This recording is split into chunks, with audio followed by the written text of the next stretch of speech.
Wir sind hier immer noch in Manga del Mar. Diese lange, schmale Halbinsel, die durchaus mehrheitlich von Wohneinheiten geprägt ist für den sommerlichen Touristen, verfügt über 2 Küstenstreifen.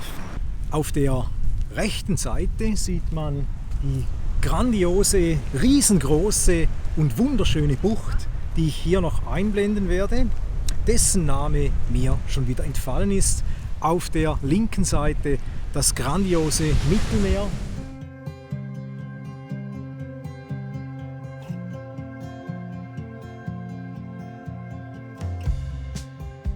In diesem Video hinterfragen wir die maßlose Überbauung der Küste Spaniens und spazieren zu seichten Gewässern, wo sich angeblich Flamingos angesiedelt haben sollen. Willkommen zum 11. Teil unserer Überwinterungstour 25-26.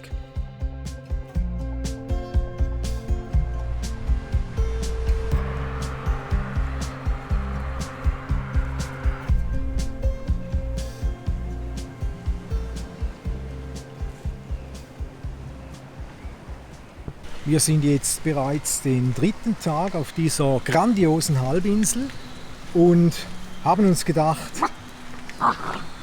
wir machen noch eine Bifinani.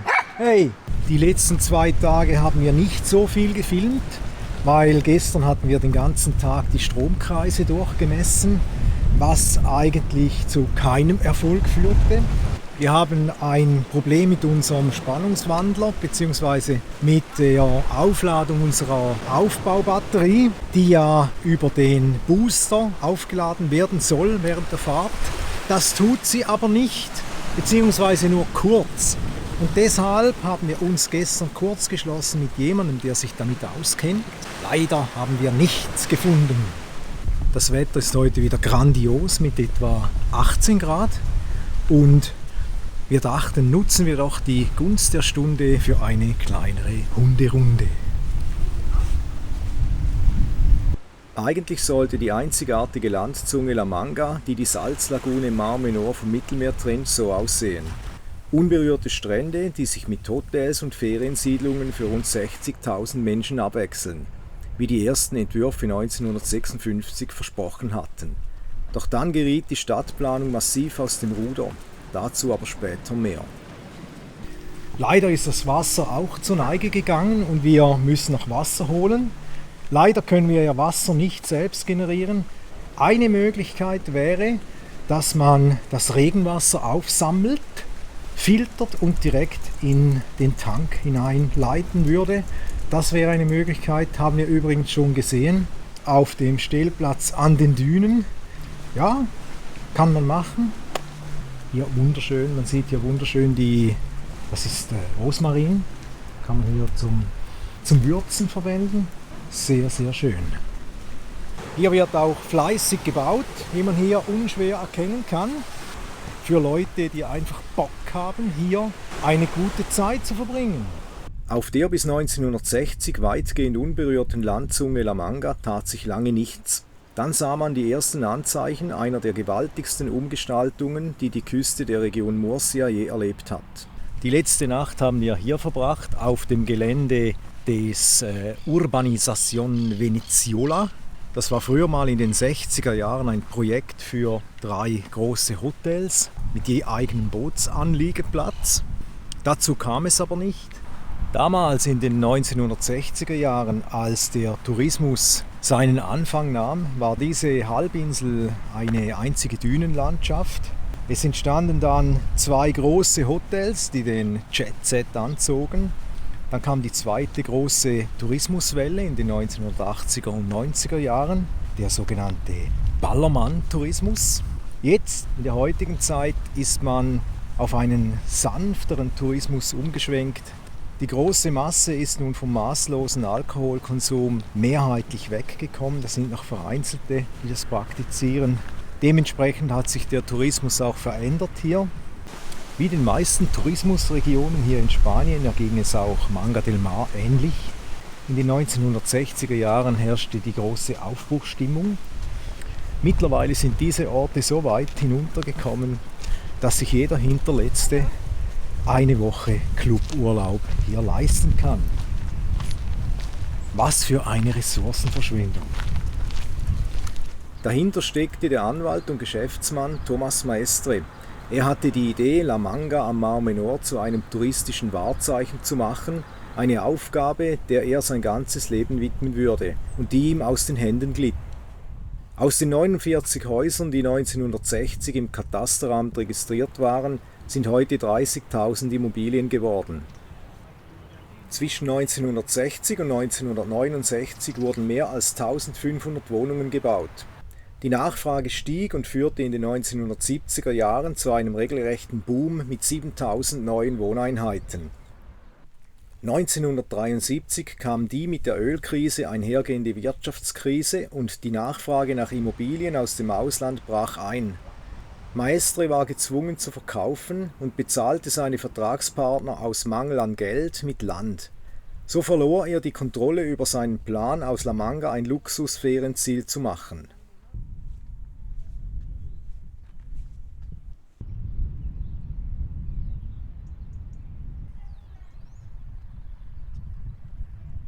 Das ziemlich einzige Relikt, was aus dem Projekt Urbanisation Veneziola geblieben ist, ist diese Brücke hier. Durch die Bauweise ergeben sich zwei sehr steile Rampen und die Brücke heißt übersetzt Brücke des Lächelns, weil wenn man mit dem Auto darüber fährt, es ein Kribbeln im Bauch auslösen soll und einem ein Lächeln auf die Lefze zaubert. Dieser Kanal hier hinter mir verbindet das Mittelmeer mit dem Mar Menor. Das ist die größte Salzwasserlagune in ganz Europa. Mit einer durchschnittlichen Wassertiefe von 4 Metern. Durch den geringen Zufluss an Süßwasser und dem stetigen Nachschub von Salzwasser aus dem Mittelmeer stieg der Salzgehalt mittlerweile auf etwa 47 Gramm pro Liter, während der Salzgehalt durchschnittlich im Mittelmeer etwa bei 37 Gramm pro Liter liegt. Offensichtlich gibt es hier doch einige Leute, die sich solche Prachtvillen leisten können. Nur erstaunlicherweise wohnt niemand hier, denn es ist alles zu. Niemand hier.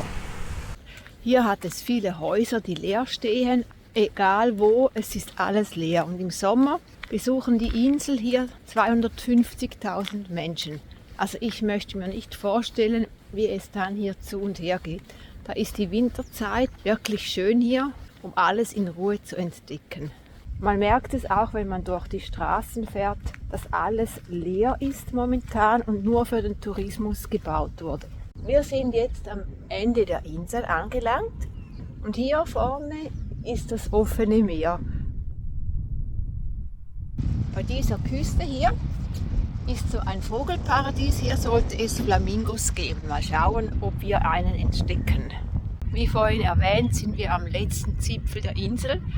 Aber es ging noch weiter. Ich habe noch einen Weg gefunden. Jetzt stehen wir wirklich am äußersten Zipfel dieses Küstenabschnitts. Und im Hintergrund haben wir noch die Flamingos entdeckt.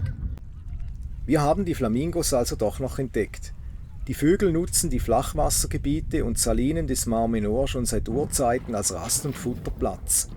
Die Lagune bietet mit ihrem hohen Salzgehalt und den flachen Uferzonen ideale Bedingungen für kleine Krebstiere, der Hauptnahrungsquelle der Vögel.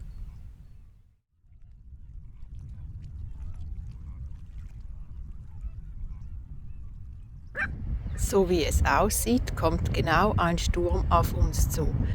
Vielleicht müssen wir sofort wegfahren. Wir sind immer noch in Manga del Mar und nach einem bombastischen Sonnenaufgang hat es leider zu regnen begonnen. Deswegen verlassen wir diesen Ort, an dem wir jetzt mittlerweile schon 5 Tage waren, Richtung Schlangenbucht. Wir möchten uns selber ein Bild der Ziegenwiese und der Schlangenbucht machen und direkt vor Ort die Situation mal anschauen und den Platz inspizieren, wie es denn jetzt dort so aussieht.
staut sich alles auf der Straße, wie ihr gesehen habt auf den Bildern.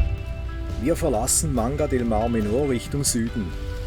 In der Nähe von Mazarrón, etwa 10 Kilometer südwestlich, liegt die malerische, legendäre, aber mittlerweile für Fahrzeuge mit über 2 Metern Höhe geschlossene Schlangenbucht.